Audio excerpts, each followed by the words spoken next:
የቃልን ወተት ተመኙ ይላል። ተመኙ የሚለው ቃል ዝም ብሎ መመኘት አይደለም።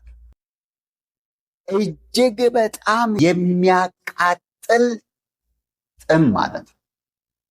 በጣም ጠንካራ ጥም፣ ከፍተኛ መራር፣ ከፍተኛ ጥም ውስጥ መግባት በሚያቃጥል ለእግዚአብሔር ቃል ተመኙ የሚለው ቃል ትእዛዛዊ ነው፣ ግዳጅ ያለበት ነው። ቃሉን የማትጠማ ከሆነ ይኸውልህ አትዘምር፣ ምንም ነገር አታርግ። ተመኙ የሚለው ቃል ትእዛዝ አለበት። በቃ አድርጉ፣ ግዳጅ መሰረታዊ ነው። ደግሞም ቀጣይነት አለበት ቃል ነው እዛ ጋር የተጠቀሰው። ተመኙ ስል በቋምነት ሳታቋርጡ ተመኙ። ትእዛዝ ነው፣ ግዳጅ ያለበት ነው፣ መሰረታዊ ነው። የቃልን ወተት ተመኙ። አንድ አማኝ ለእግዚአብሔር ቃል ጥማት ከሌለው፣ ምኞት ከሌለው፣ ረሃብ ከሌለው ከፍተኛ የሆነ መንፈሳዊ ችግር ላይ ያለ ሰው ነው ያ ሰው። ከዚህ ጥቅስ ይነበብና የሰው ሐሳብ ሳይቀላቀል በቀጥታ እኛ ጋር የሚደርስ ቃል የለም በዚህ ዘመን። ጥቅሱ ይነበባል፣ ከኛ ሐሳብ ጋር ከሰሚዎች ስሜት ጋር ተቀላቅሎ ነው የሚደርሰ።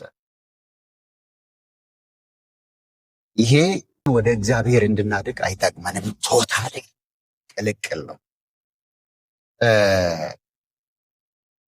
ንጹህ ወተትና ውሃ የተቀላቀለበት ወተት አንድ ነው።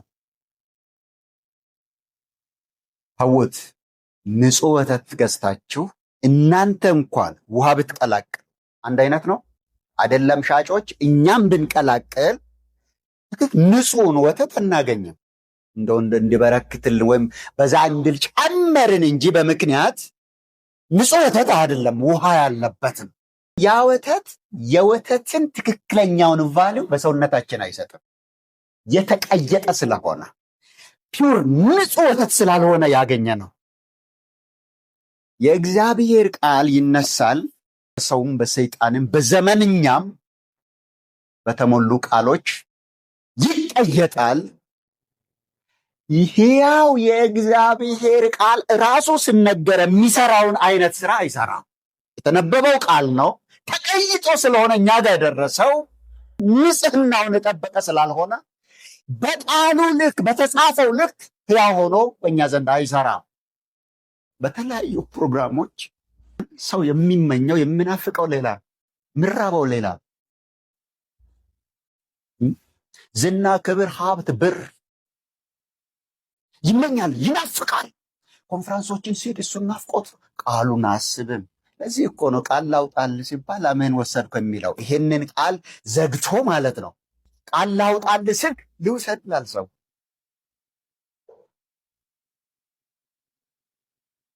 ስለዚህ የመጀመሪያው ለእግዚአብሔር ቃል የምንሰጠው ምላሽ የቃልን ወተት ተመኙ የሚል ነው። መመኘት፣ መናፈቅ መሰረታዊ ግዳጅ ያለበት የማይቋረጥ ትእዛዝ የሆነ ቃል ነው።